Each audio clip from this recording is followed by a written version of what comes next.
Bonjour, effectivement, oui, moi je vais vous parler du patient avec un trouble cognitif et son approche en périopératoire quand il se présente en consultation d'anesthésie. Je n'ai aucun conflit d'intérêt avec ce sujet.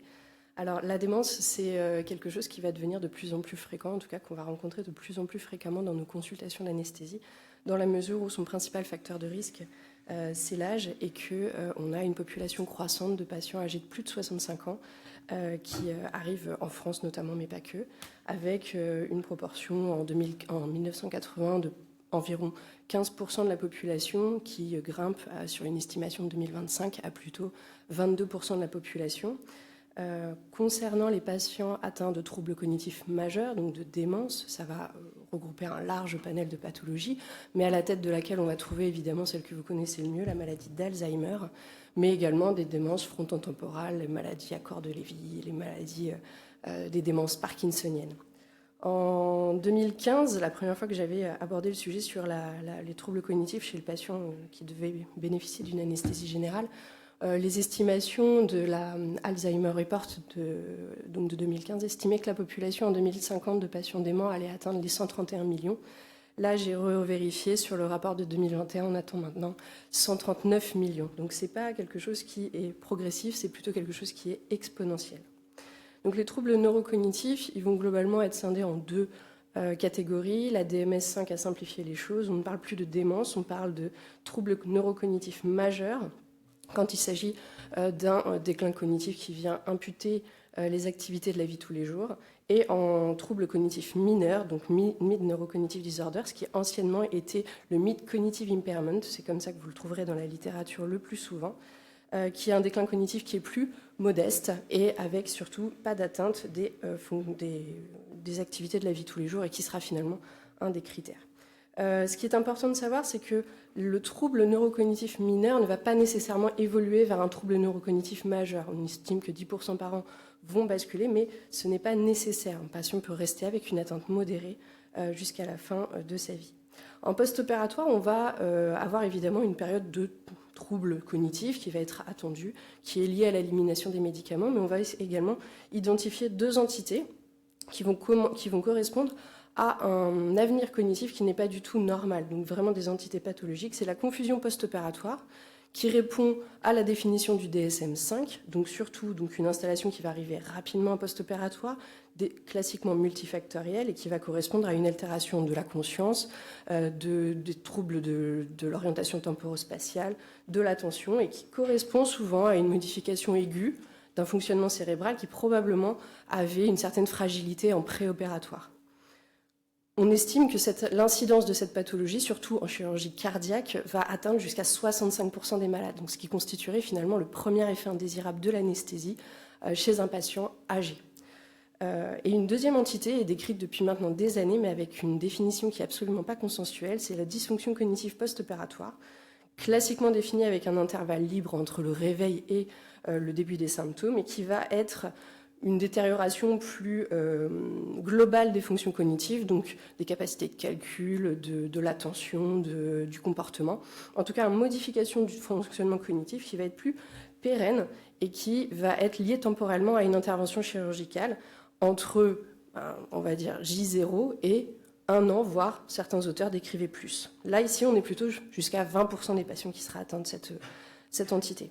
On a une auteure australienne qui travaille énormément sur le sujet, c'est Lisbeth Everett, qui a constaté, comme beaucoup d'autres, que l'absence de nomenclature unique pour définir les troubles neurocognitifs post-opératoires, notamment concernant la dysfonction cognitive post-opératoire, venait léser finalement l'appréciation de l'effet, venait impacter l'analyse de la littérature. Et donc, en 2018, ils ont proposé via un groupe de travail, le Périopérative Cognitive Nomenclature Working Group, une définition unique qui venait se superposer finalement aux définitions de la DSM-5.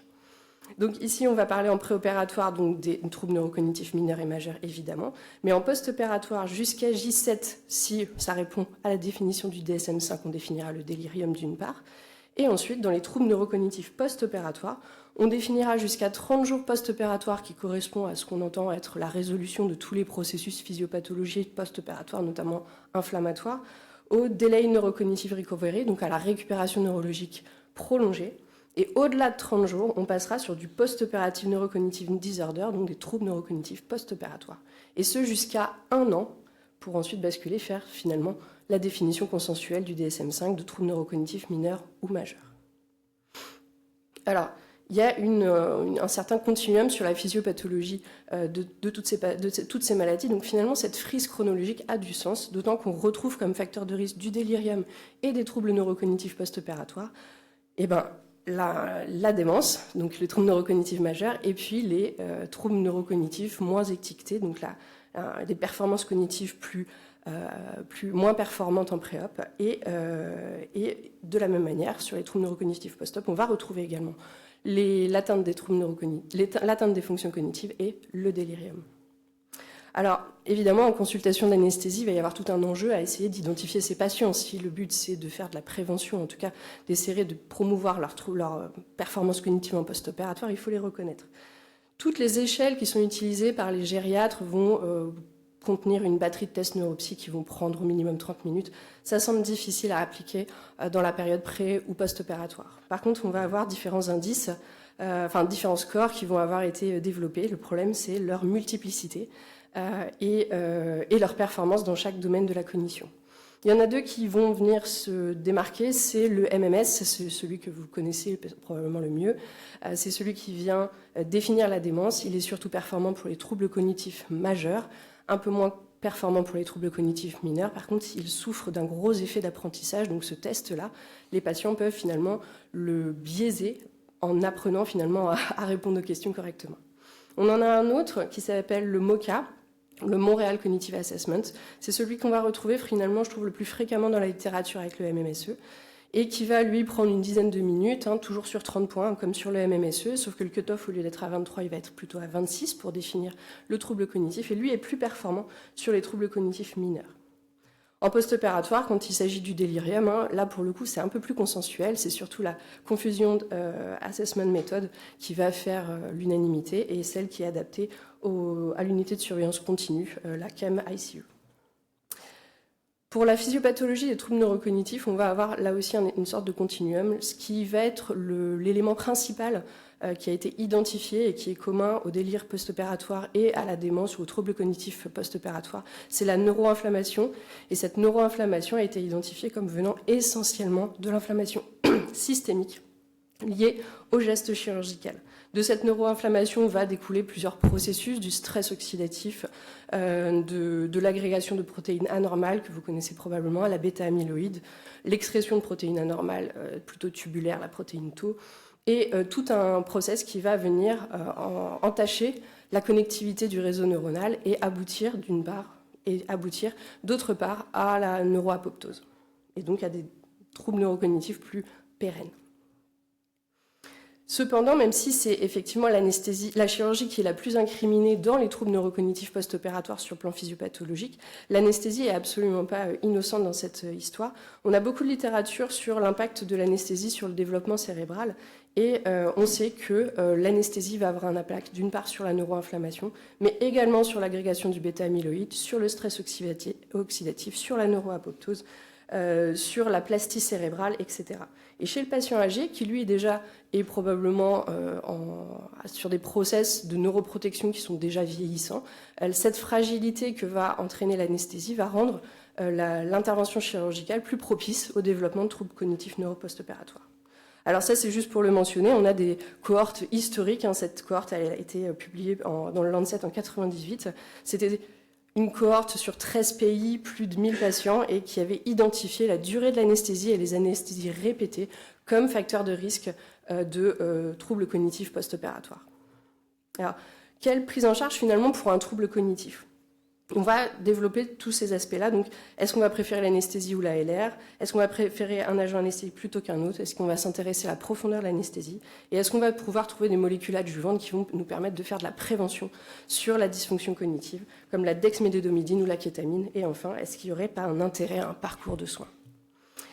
En ce qui concerne l'anesthésie générale ou l'ALR pour le patient âgé avec susceptibilité à des troubles cognitifs post-op, il semble assez clair pour ce qui est de la récupération neurologique retardée qu'il n'y a pas énormément de distinction entre l'anesthésie générale et l'ALR. J'ai trouvé une méta-analyse qui s'est plutôt intéressée à la temporalité, qui montre un faible effet de préférer probablement une ALR par rapport à une anesthésie générale sur les 3 premiers jours post-opératoires.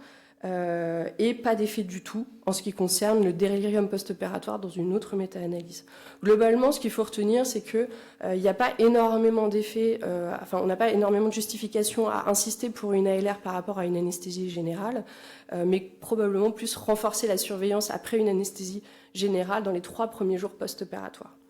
Donc, on restera là-dessus. Il y a un essai contrôlé randomisé, le RAGA Randomized Test Trial, qui avait été publié en 2022 dans le JAMA, qui conclut à exactement la même chose. Il n'y a pas de supériorité de l'une des procédures par rapport à l'autre. Maintenant, est-ce qu'il y a un agent anesthésique d'entretien qui serait supérieur en termes de prévention du trouble neurocognitif post-opératoire? Ici, on a une méta-analyse de la Cochrane qui a comparé la totale intraveineuse, donc le propofol en entretien, par rapport à un entretien par gaz halogéné, sachant sur le motif que, physiopathologiquement, le propofol a un certain effet inhibiteur sur l'agrégation du bêta-amyloïde, les gaz halogénés seraient plutôt pourvoyeurs d'agrégation du bêta-amyloïde. Donc probablement, sur le plan préclinique, on aurait une supériorité du propofol, restait à le démontrer en clinique. Ici, ils sont intéressés au délirium, donc en haut. Là aussi, aucun effet, ce qui renforce le fait qu'on ait 2 entités différentes, avec le délirium qui est probablement d'étiologie multifactorielle.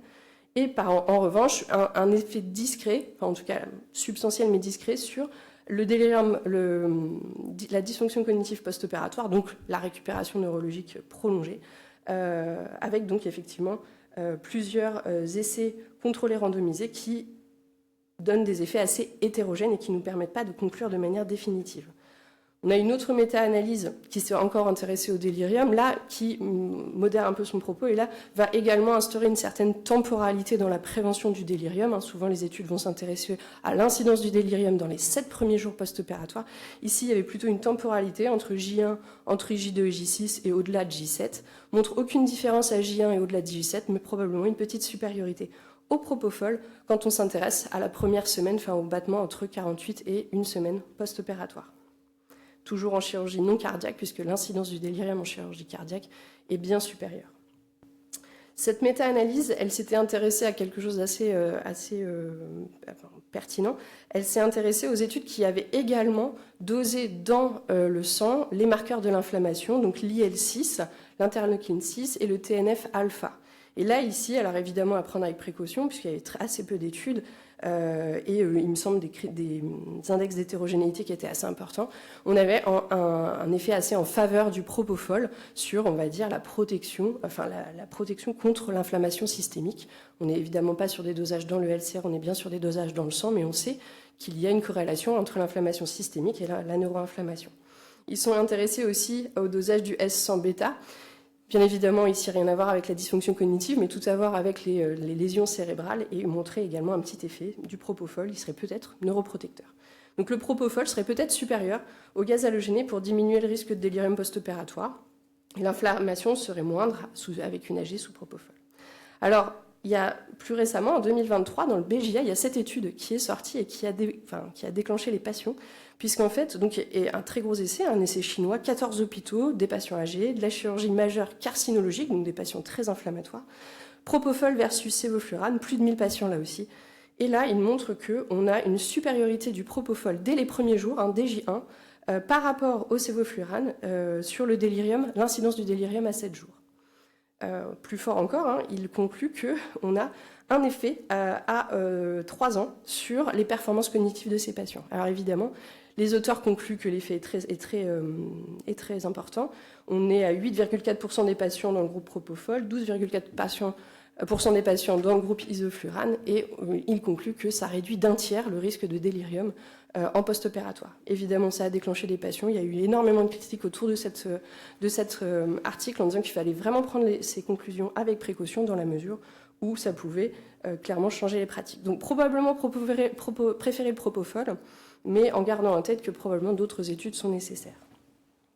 Si on s'intéresse maintenant plutôt à la profondeur d'anesthésie, évidemment, hein, par un patient très sédaté par rapport à un patient qui va être sédaté juste ce qu'il faut, on sait depuis quand même maintenant quelques années, une dizaine d'années, que les bursts de suppression sont associés aux troubles cognitifs post-opératoires et notamment au délirium, et que ça va être proportionnel à la durée passée sur un ECG, un EEG pathologique. Donc cette étude à votre droite, à votre gauche, pardon, montre que c'est la durée de burst suppression qui va jouer et que l'index bispectral inférieur à 20 va également avoir une incidence sur les performances cognitives en post-opératoire. La même équipe a sorti donc, dans le JAMA cette étude qui était la comparaison entre l'EEG, enfin l'anesthésie guidée par l'EEG et contre l'anesthésie guidée par simplement l'appréciation clinique. Et n'avait pas réussi à montrer de réduction de l'incidence du délirium. Donc effectivement, les bursts, on est au clair sur le fait que c'est plutôt négatif pour le cerveau, mais par contre, un anesthésiste serait aussi performant en approchant la clinique qu'en approchant un index. Finalement, tout ça a été remis en cause il y a quelques années par une sous-étude du gros essai contrôlé randomisé qui s'appelle Balance, avec plus de 500 patients, 8 centres internationaux, des patients âgés, de la chirurgie majeure, et qui a randomisé entre bis A50, donc anesthésie plutôt légère, en tout cas juste ce qu'il faut, et bis A35, donc plutôt anesthésie profonde. Et là, on montre clairement une incidence moindre du délirium chez les patients qui ont bénéficié d'une anesthésie légère, avec même des effets à 1 an sur les performances cognitives post-opératoires. Maintenant, les agents adjuvants, est-ce qu'on peut essayer de se baser sur des agents qui pourraient être préventifs sur le plan cognitif? La dexmédétomidine, c'est un bon candidat dans la mesure où il a été identifié qu'il avait des propriétés neuroprotectrices, que ce soit sur la neuroinflammation, le stress oxydatif, la prévention de l'ischémie cérébrale, en tout cas qu'il avait en préclinique des qualités qui seraient probablement pertinentes pour ce type de patient particulièrement fragile. Effectivement, quand on prend cet essai contrôlé randomisé, on voit que chez les patients qui ont bénéficié d'un protocole de dexmédétomidine post-opératoire, donc patient qui allait en réanimation en unité de surveillance continue en post-opératoire, à une posologie de 0,1 gamma kilo-heure versus placebo, on avait une diminution de l'incidence de ces patients, du délirium de ces patients mesuré par la CAM-ICU. Bien évidemment, quand on parle dexmédétomidine, on va avoir peur des effets secondaires. Les effets secondaires les plus impactants en post-opératoire chez ces patients, ça va être la bradycardie, l'hypotension. Et en fait, dans cette étude-là, ce qui est très intéressant, c'est qu'ils n'ont pas montré d'effet sur la bradycardie, l'hypotension. Ils ont même montré un effet protecteur vis-à-vis de l'hypertension post-opératoire et vis-à-vis de la tachycardie post-opératoire.